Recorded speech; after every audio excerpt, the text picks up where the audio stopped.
صلی اللہ علیہ یا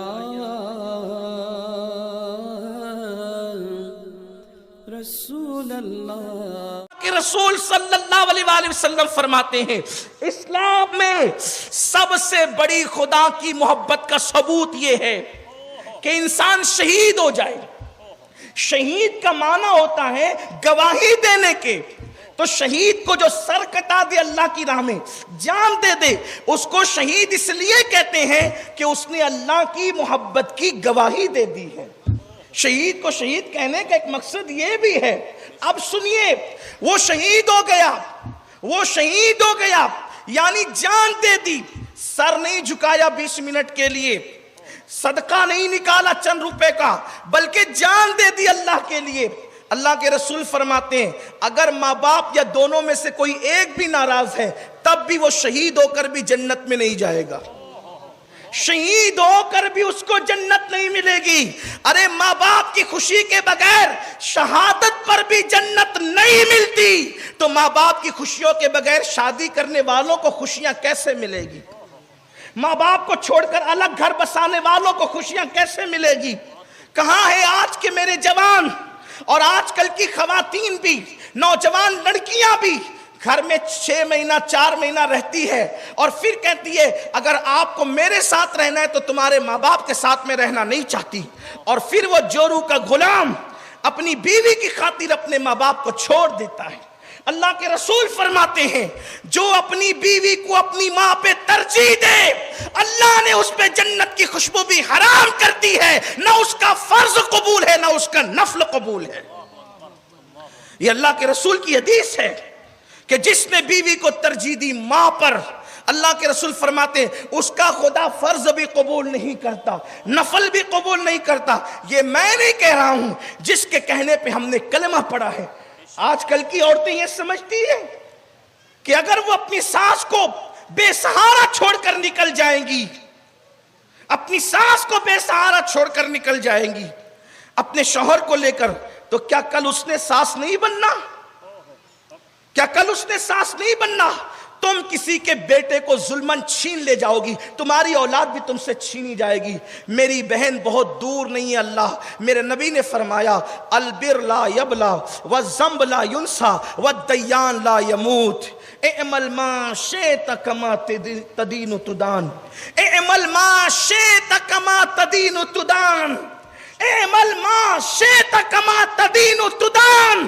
اللہ کے رسول فرماتے ہیں نیکی کبھی پرانی نہیں ہو سکتی، گناہ کبھی بھلایا نہیں جا سکتا، صلہ دینے والے خدا کو کبھی موت نہیں آئے گی، تم جیسا کرو گے ویسا بھرو گے۔ جوانی میں گناہوں کے کانٹے بونے والی خواتین دل کے کانوں سے سنے، ایک دن ساس تو آپ نے بھی بننا۔ اللہ کے رسول فرماتے ہیں تم اپنے ماں باپ کے ساتھ جیسا سلوک کرو گے تمہاری اولاد تمہارے ساتھ ویسا ہی سلوک کرے۔ اگر تم چاہتے ہو کہ تمہاری اولاد تمہارے ساتھ اچھا سلوک کرے، حدیث پاک ہے اللہ کے رسول فرماتے ہیں صلی اللہ علیہ وآلہ وسلم، آقا ارشاد فرماتے ہیں کہ جو ماں باپ کے ساتھ اچھا سلوک کرتا ہے اللہ اس کو ایسی اولاد دیتا ہے جو اس سے زیادہ اچھا سلوک اس کے ساتھ کرتی ہے۔ آج چلا کر ماں باپ سے باتیں کرنا، کمانا زیادہ، تھوڑا سا ماں باپ کے ہاتھوں میں رکھ کر ہوج موج کرنا، ماں باپ کو اخراجات کے لیے تنگ کرنا۔ میرے پیارے آقا صلی اللہ علیہ وسلم کے پیارے دیوانوں، آئیے وہ حدیث پاک مجھے یاد آتی ہے۔ اللہ کے رسول علیہ السلام کے دور میں، توجہ سننا، اللہ کے رسول کے دور میں ایک شخص ہیں بلکہ صحابی ہیں، اور ایسا صحابی جو کثرت سے صدقہ دیتے ہیں، کثرت سے نمازیں پڑھتے ہیں۔ وہ صحابہ میں اتنے نیک ہیں کہ وہ کثرت سے صدقہ دیتے ہیں، حدیث میں آیا ہے کثرت سے صدقہ دیتے ہیں، کثرت سے نمازیں پڑھتے ہیں۔ ان کا نام علقمہ ہے۔ علقمہ، ان کی روح نکلنے والی ہے۔ اللہ کے رسول کے پاس کوئی آ کر کہتا ہے یا رسول اللہ وہ علقمہ کی روح نکلنے والی ہے۔ سرکار نے کہا بلال، صہیب اور سلمان تم تینوں جاؤ اور اس کو کلمے کی تلقین کرو کہ کلمہ پڑھتے پڑھتے دنیا سے جائے۔ تینوں پہنچے، کہا کلمہ پڑھ، تو کلمہ ان کی زبان پہ نہیں آ رہا۔ جو عورتیں اپنے شوہر کو ماں سے جدا کرتی ہیں، کیا وہ چاہتی ہیں کہ ان کا شوہر کلمے کے بغیر دنیا سے جائے؟ شوہر کو تم نے یہی صلہ دیا ہے شوہر ہونے کا، صرف ایک بڑھیا کو پالنے کی بات ہے عزت کے ساتھ۔ ایک بوڑھے کو پالنے کی بات ہے عزت کے ساتھ، وہ بھی ہم سے نہیں ہوتی. اور پھر کیوں پالنا ہے؟ کیونکہ انہوں نے ہمیں پالا ہے، انہوں نے ہمیں پالا ہے. یہ وہ لوگ ہیں جن کے چہرے پہ نگاہ اٹھتی ہے تو مقبول حج کا ثواب ملتا ہے. اللہ کے رسول فرماتے ہیں جس کو یہ پسند ہو کہ اللہ اس کی عمر لمبی کرے اور اس کے رزق میں برکت عطا کرے، وہ چاہے کہ اپنے ماں باپ کے ساتھ اس نے سلوک کرے. جو ماں باپ کے ساتھ اس نے سلوک کرے اللہ اس کی عمر لمبی کرتا ہے اور اس کے رزق میں برکت دیتا ہے، اس کو کبھی محتاج نہیں کرتا زمانے کا. یہ بزرگوں کے احترام پر یہ صلہ ہے، ماں باپ کے احترام پر یہ صلہ ہے. بلکہ قرآن تو کہتا ہے ماں باپ کے ساتھ اس طرح پیش آؤ، فلا تقل لہما اوف، ان کے سامنے اوف یعنی ہوں بھی مت کہو. ماں باپ کے سامنے ہوں کہنا بھی جائز نہیں. اس کی تفسیر میں عبداللہ ابن عباس لکھتے ہیں کہ اللہ کے رسول نے فرمایا اگر اوف سے بھی اور کم اور ہلکا تکلیف دینے والا کوئی لفظ ہوتا تو اللہ اس کا تذکرہ کرتا، لیکن اوف سے زیادہ ہلکا کوئی لفظ نہیں ہے. اس کا مطلب ماں باپ کے سامنے اوف کہنے کی بھی اجازت نہیں ہے.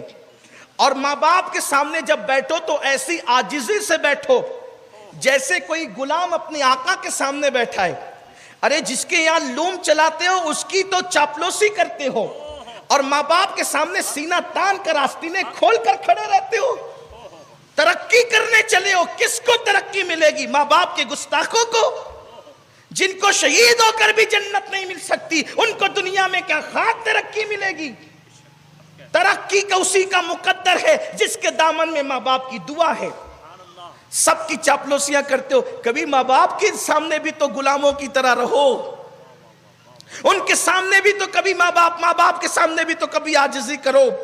اللہ نے فرمایا ان کے سامنے اوف بھی مت کرنا، یعنی ہوں وہ کوئی جواب دینا بک بک کرے نا، ہنسنا نہیں، ہوں نہیں کرنا. اگر وہ بیٹھے ہو تو ان کے سامنے کتاب پڑھنا بھی بے ادبی ہے. اور تو کون سی کتاب پڑھ سکتا ہے؟ تو کون سی کتاب پڑھ سکتا ہے ماں باپ کے سامنے بیٹھ کر؟ لا کتنی بڑی بھی کتاب، اس کے کتنے صفحات پڑھ سکتا ہے؟ پڑھ اور مجھے بتا اس پہ ثواب کتنا ملے گا. ارے کتاب میں درجنوں گھنٹے نظر لگا کر تجھے جو ثواب نہیں مل سکتا، ایک سیکنڈ میں ماں کا چہرہ دیکھنے پہ ملے گا. کیونکہ اللہ کے رسول نے کہا ماں باپ کے چہرے کو محبت سے دیکھو تو مقبول حج کا ثواب نصیب ہوتا ہے.